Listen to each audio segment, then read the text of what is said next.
এই যে স্ক্রিনে যে ছবিটা দেখতে পাইতেছেন সবাই তো বুঝগেই গেছেন এই যে কেডা, বুয়া ডাক্তার মুনিয়া, যিনি ঢাকা মেডিকেলে পেশেন্ট দেখে।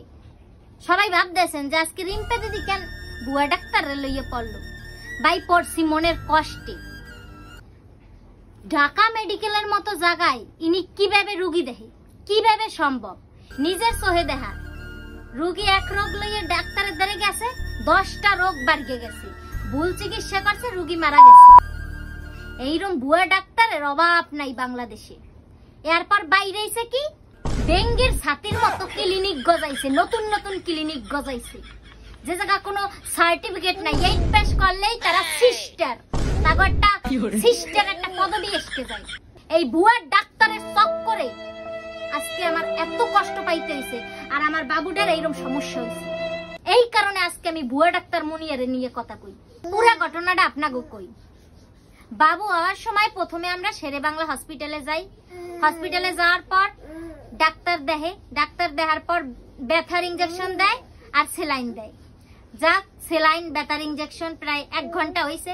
তারপর আবার একটা নার্সের দ্বারে গেছে, নার্সে কয়ে কি ইনজেকশন দিছে, এটা ভুল ইনজেকশন, আর একটা দাও। কি কষ্ট যে পাইছি, হাসপাতালের ফ্লোর দিয়ে খালি গই রইছি।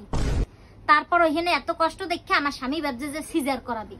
এই কারণে সব বরিশালের সব ক্লিনিকে কইতে গেলে ঘুরকে ঘুরকে দেখছে, বৃষ্টি, প্রচুর বৃষ্টি, কোথাও ডাক্তার নাই।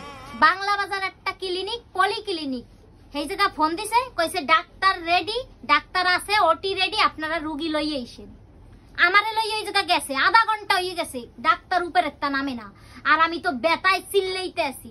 ডাক্তারের যে অ্যাসিস্ট্যান্ট, মানে এই বুয়া অ্যাসিস্ট্যান্ট, সে আমারে ওটির ভিতর ঢুকাইছে। আমার নন্দে ঢুকতে চাইছে, কারণ সে নার্স, হ্যাঁ ঢুয়ে নাই, বাহিরকে দিছে। এরপর ডাক্তার আর আয়া মিল গে আমার পেট দর্গে এমন চাপাচাপি করছে, টানা হিসরা করগে, জোর জবরদস্তি করগে আমার বাবুরে ডেলিভারি করছে। বাবুর মাথা এমন ভাবে ফুলগে উঠছে, সেই ছবি দেখলে ভয় পাবেন। ছবিটা আমি দিলাম না, কারণ খুব ভয়ঙ্কর ছবি।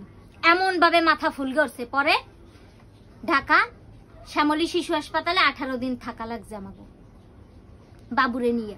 আজকে টাকা নাই, পাওয়ার নাই, জনবল নাই, তাই পলিক্লিনিকের বিরুদ্ধে কোনো স্টেপ নিতে পারি নাই।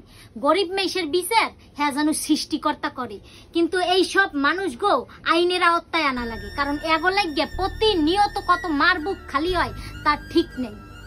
কিন্তু ভালো খারাপ সব জায়গায় আছে, ভালো ডাক্তার আছে, ভালো ডাক্তার আছে বিধাই আমি আমার বাবুরে আমার কোলে ফিরতে পাইছি।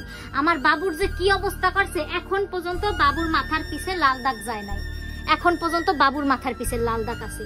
মাথা এমন অবস্থা করছিল। যাক, সবাই আশীর্বাদে আমার বাবু এখন সুস্থ আছে, সবাই বাবুর জন্য আশীর্বাদ করবেন।